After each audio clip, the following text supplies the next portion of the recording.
Politics and religion used to be the two topics that people avoided to keep the peace and maintain privacy. But that surface level calm has fractured in many circles due to the angst-ridden conviction that something simply must be said. What's become abundantly clear is that we don't know how to talk well about politics, especially not in church.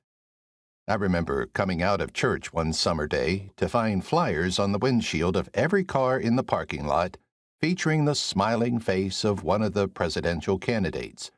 The attached voter's guide aimed to help Christians make the right choices on the November ballot by telling us where candidates stood on the issues that were supposed to matter to us.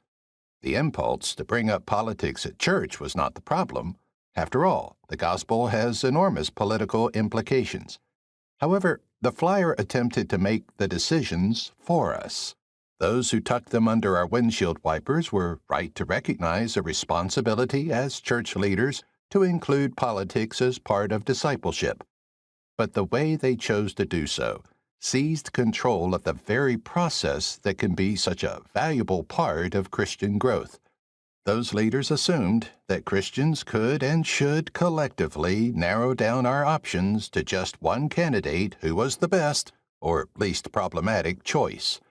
They also assumed that on their own, they had a clear-eyed view of all the factors that must be weighed to make that decision.